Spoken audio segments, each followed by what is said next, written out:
Well, he may need it, but we don't. Pregame.tv, Bryan Leonard feeling very left out because he doesn't know how to play open-faced Chinese poker. We're going to get right to more monster football. Hand. You don't. It's a good hand. You monster hand. You got a 2-point royalty. I got a straight, two pair, my queen 10 up top. So an above average hand. Bring it. Well, he's hoping the Tennessee Titans, I think, this week are going to bring it as they're laying 3 against the Atlanta Falcons. The Falcons seem to be a little disinterested in the regular season. Their motto is not 5 more yards or whatever it's going to take to get to the Super Bowl, but just win, baby. I don't know how interested they're going to be in preseason. I actually had a good week last week in preseason. I've had a solid preseason. The one premium play that went down, I was on these Titans. I'm not bitter. Against the Bungles. Rob Baronis. I was on Tennessee, two missed field goals. I was on Tennessee. The backup misses a field goal. And he's automatic, And we still had a shot. And he's automatic. We still had a shot at the end, and Rusty Smith came in. That was all she wrote, and I was not happy. Florida Atlantic's finest, Rusty Smith. Listen, wise guys were betting Tennessee in week 1 and week 2 and didn't make any money with them. I think this week that is definitely the right side. I laid the 3 right away. You had to lay a little bit big. I'm not surprised it went through 3. You're seeing some 3.5s out Popping there. Up, right? It'll probably come back because the public's not going to take Tennessee. They have no faith in this team. They're going to be on Atlanta, but I really do believe that's the wrong side. You nailed it perfectly. Atlanta does not care about this season's preseason games. This is a team that had an NFC Championship game at home and were minutes away from playing in the Super Bowl. The last thing they want to do is get anyone injured. That's the way they just want in the Super Bowl. Yeah, but still, right? They just want the preseason to end. You could tell when you look at this box score for week 1 and week 2, they're protecting Steven Jackson, they're protecting Julio Jones, they're protecting Matt Ryan, and they have nothing behind Matt Ryan. Look what they have. They have Dominic Davis, who was awful at East Carolina. At least I think so. How'd they always score 60 points? They played in Conference USA. Exactly. How awful? I think I could be in Conference USA and probably put up 30. How awful could he have been? I think I could put up 30.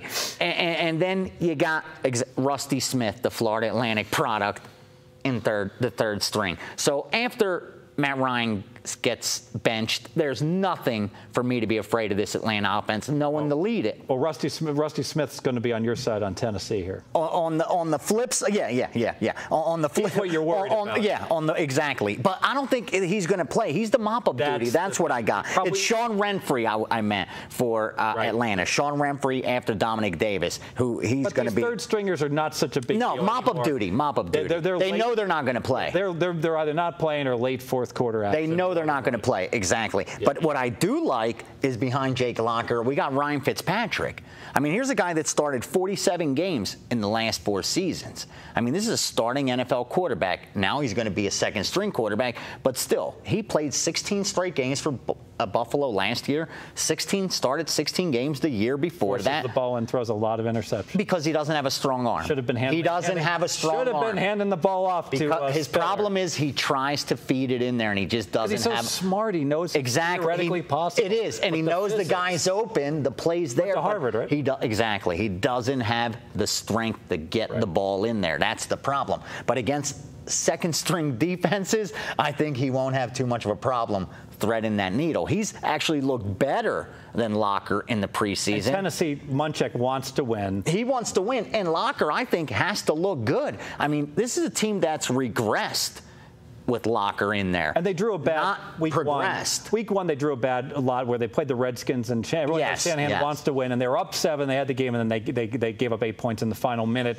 But that's excusable because the Redskins take preseason series. Exactly. And again, Rusty Smith, 1 start in the last 3 years. He's there for mop-up duty, so I'm not worried about it. You expect to have your ticket. I'll have my ticket well cashed by then, and I don't expect Sean Renfrey to go down there and actually backdoor cover me. I don't expect Davis to do anything once Ryan's out.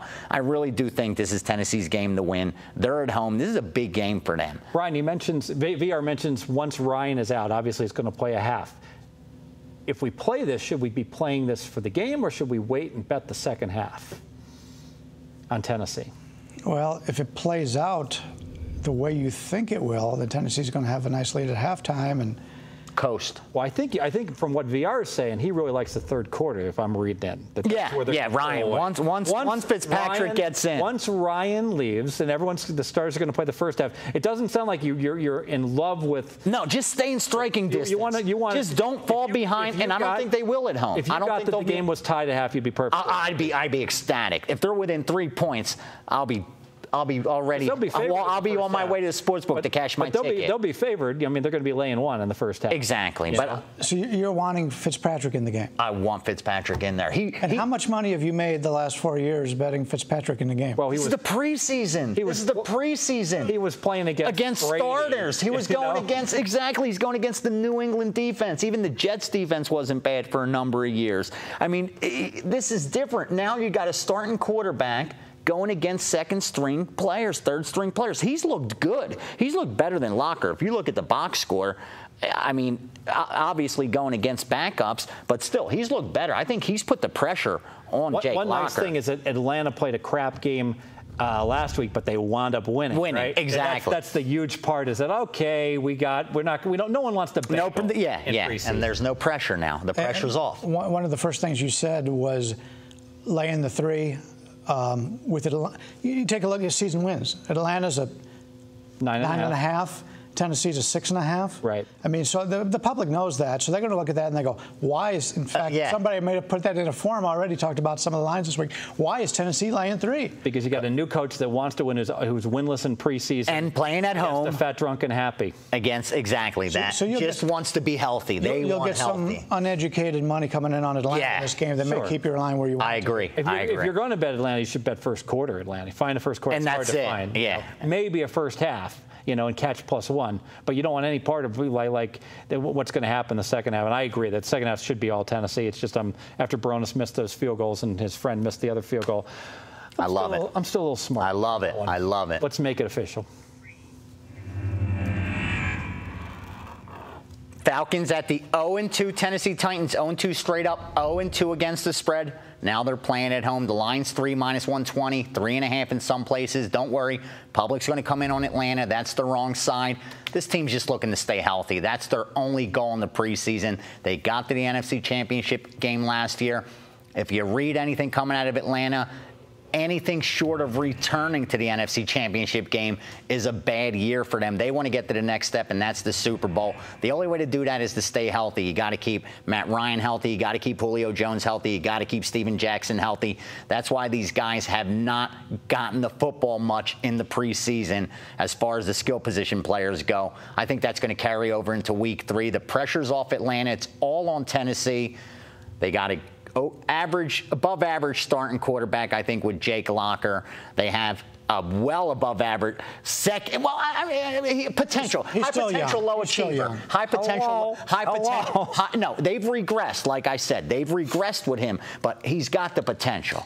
He's high potential so far, low achiever. No doubt. But I do think he has potential. You got to surround them with someone. They're the Tennessee Titans. But I do think when you bring in the backup, that's where I have my biggest advantage. You're betting Ryan Fitzpatrick. I'm buying high on Fitzy. I absolutely love him. He will not be going up against the New England Patriots. He will be going up against second, third, fourth string players, guys that probably won't be on the roster come September. And look for Fitzpatrick to pick them apart in the second half.